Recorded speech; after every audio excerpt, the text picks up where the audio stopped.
তুমি নহয় এনেকুৱা কৰিব নালাগে না এখন ষ্টৰত আহি কিনে খাই গেলাম বুলি কৈছো কে ঝুপি দি ফালি বে ভাষা কোৱা নাছিলো ইমান মই সুধা সুধা জানে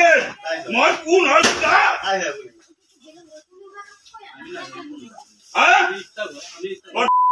তোমালোক ব্যৱহাৰ নাজানা ষ্টাফ কথা নকবি বুলি একদম মাৰি পেলাম বুলি কৈছো বাহিৰত ওলাবা কৰবা ইয়াৰ পৰা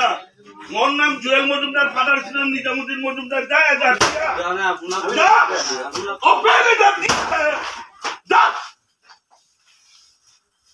বন্ধ কৰি দিম 10 মিনিটৰ কাৰণে কোনোবা ভাইকেল আছে খুলিব পাৰা তুমি কিমান ভিডিঅ' কৰবা মোক কিমান কৰবা কিমান কৰবা তাক তোমালোকে দাদাগিৰি দেখুৱা নেদেখুৱাবা কাম কৰি খাইছো দণ্ডা ডিউটি কৰি খাইছো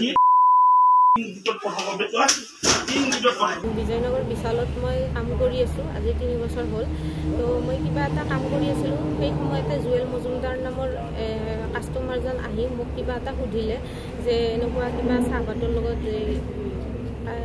কিবা তাজমহল চাহপাতৰ লগত চেনি পোৱা যায় নেকি মই ক'লো ফুল ব্লুম চাহপাতৰ লগত চেনি পোৱা যায় তাৰপিছত ক'লো মই আপুনি কিবা সেনেকুৱা বুলি কোৱা যেনহে পালোঁ তাজমহল চাহপাতৰ লগত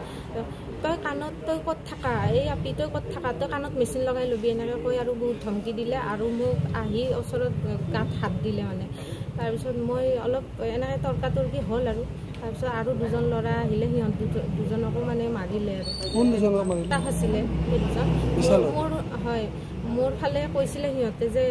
ইমান ওচৰৰ পৰা কিয় কথা পাতিছে অলপ দূৰত আহা বুলি ক'লে মই তেনেকৈ তেখেতে বহুত ধমকি দিছে মোক মাৰিম বুলি ভাবকি দিছে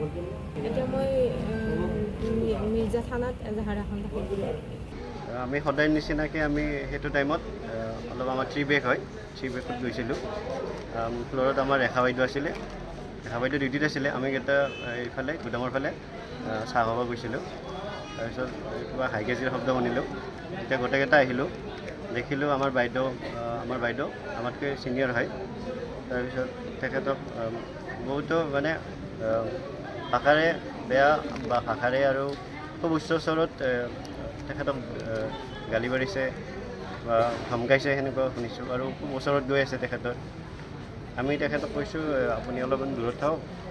দূৰৰ পৰা কথা হওক যি প্ৰব্লেম আছে মেনেজমেণ্টক জনাওক কওঁতে আৰু এজন আছিলে আমাৰ অজয়কো ছেম তেনেকুৱাই কৰিলে তাৰপিছত মই আমাৰ ছিনিয়ৰক মাতিলোঁ ছিনিয়ৰৰ আগতে আমাক গালি গালাজ কৰে আৰু আমাক ধমকি দিয়ে আৰু হঠাতে মোক এটা চৰ মাৰে কাম কষ্ট কৰি খাই আছোঁ বুলি কওঁতে মাৰি দিলে আপোনাৰতো এনে কিবা চকুৰ প্ৰব্লেম আছে মোৰ চকুৰ প্ৰব্লেম আছে তাৰপিছত চৰটো ক'ত পৰিছে চকুতে পৰিছে নেকি মোৰ চকুৰ খুব ওচৰলৈ নগ'ল এনেকৈ ভাল হৈ গ'ল আলমাৰীত লাগিছিলে অলপ ওচৰত আপুনি মেডিকেল কৰিলে মেডিকেল কৰিছে কি ক'লে ডক্টৰে মেডিকেলত MRI এখন কৰিব দিছে পিছলৈকে যদিও প্ৰব্লেম থাকে কিবা CT স্কেন এখন লিখিছে বাইদেউ এজনী মই এখন আমাৰ মিৰ্জা চিকিৎসালয় কমিউনিটি হেল্থ চেণ্টাৰ এইটো ভাবিছোঁ এণ্টিবায়'টিক আৰু এটা এনে দৰৱ দিছে চকুৰ নমস্কাৰ মই অজয় ফুকন আৰু এইখিনিতে সমূহ এনি ভাৰত চেনেলটোৰ যিসকল কৰ্মকৰ্তা আছে সকলোৰে মোৰ ফালৰ পৰা শুভেচ্ছা জ্ঞাপন কৰিছোঁ অসমৰ আচলতে সংবাদ জগতত নতুনকৈ আচলতে এটি আত্মপ্ৰকাশ ঘটিছে আমাৰ নিউজ চেনেল এনি ভাৰত আৰু এনি ভাৰতৰ এটা খুব ধুনীয়া এটা অনুষ্ঠান হ'বলৈ গৈ আছে সকলোৱে জানে আমাৰ সকলোৰে মৰমৰ হাৰ্টথ্ৰব জুবিন গাৰ্গৰ গানে কি আনে আচলতে জুবিনদাৰ সেই গীতৰ আধাৰত আমাৰ হিৰুদাই লিখা সেই গীতটি গানে কি আনে এই গানে কি আনে নামৰ এটি তেওঁলোকে সাংগীতিক ৰিয়েলিটি শ্ব' কৰিবলৈ গৈ আছে আৰু 15 আগষ্টৰ পৰা গোটেই আৰম্ভ হ'ব প্ৰথম অডিশ্যন অসমৰ ধেমাজি জিলাত আৰম্ভ কৰিব গতিকে সমূহ যিসকল প্ৰতিভা আছে যিসকলে গান ভাল পায় যিসকলে তেওঁলোকৰ নিজৰ প্ৰতিভা আচলতে দেখুৱাব বিচাৰে এই ৰিয়েলিটি শ্ব'ত গানে কি আনে এই প্ৰতিযোগিতাত অংশগ্ৰহণ কৰক আৰু খুব ধুনীয়া আপোনালোকে সুবৰ্ণ সুযোগ লাভ কৰিব লগতে ইয়াতে পুৰস্কাৰ আছেই বিভিন্ন ধৰণৰ উপহাৰো আপোনালোকে লাভ কৰিব আৰু লগতে এগৰাকী প্ৰতিষ্ঠিত আচলতে এগৰাকী শিল্পী হিচাপে অসমৰ সাংস্কৃতিক জগত আপোনালোক প্ৰতিষ্ঠা লাভ কৰিব